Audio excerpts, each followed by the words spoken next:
குழந்தைகளின் 6 முதல் 12 வயது வரை அவர்களது மூளை நல்ல வளர்ச்சி பெறும். ஆனால் இந்த காலத்தில்தான் அவர்கள் அதிகம் விளையாடிக் கொண்டு ஒழுங்காக சாப்பிடாமல் இருப்பார்கள். அவர்கள் உண்ணும் குறைந்த உணவில் போதுமான கலோரிகள் மற்றும் புரதம் இல்லாமல் ஆகும் பொழுது அவர்களது மூளை வளர்ச்சி பாதிக்கப்படும்.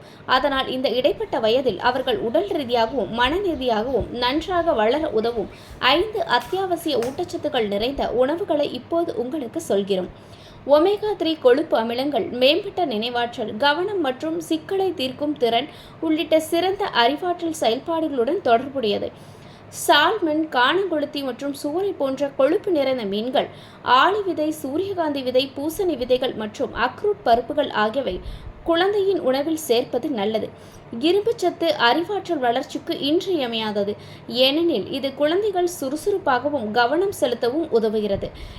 இறைச்சிகள், வலுவூட்டப்பட்ட தானியங்கள், பச்சை இலை காய்கறிகள் மற்றும் ராஜ்மா, கருப்பட்டி, பச்சை பட்டாணி மற்றும் கொண்டைக்கடலை போன்ற இரும்புச்சத்து நிறைந்த உணவுகளை அவர்களின் உணவில் சேர்த்துக் கொள்ளுங்கள். பீட்ரூட், கேரட், தக்காளி, பிளம்ஸ், பெரி மற்றும் கீரை போன்ற வண்ணமயமான பழங்கள் மற்றும் காய்கறிகளில் இவை காணப்படுகின்றன. ஆன்டி ஆக்சிடென்ட்களின் ஒட்டுமொத்த மூளை ஆரோக்கியத்தை அதிகரிக்கின்றன. ஒவ்வொரு நாளும் ஆரோக்கியமான காலை உணவை உண்ண உங்கள் குழந்தையை ஊக்குவிக்கவும். நன்கு சீரான காலை உணவு நாள் தொடங்குவதற்கு தேவையான ஆற்றலையும் ஊட்டச்சத்துக்களையும் வழங்குகிறது. உங்கள் பிள்ளை நாள் முழுவதும் தண்ணீர் குடிப்பதை உறுதிப்படுத்திக் கொள்ளுங்கள். ஏனெனில் லேசான நீரிழிப்பு கூட அறிவார்ந்த செயல்திறனை பாதிக்கலாம். இதுபோன்ற பயனுள்ள தகவல்களை தெரிந்து கொள்ள எப்போதும் ஹெல்த் டுடேவுடன் இணைந்திருங்கள்.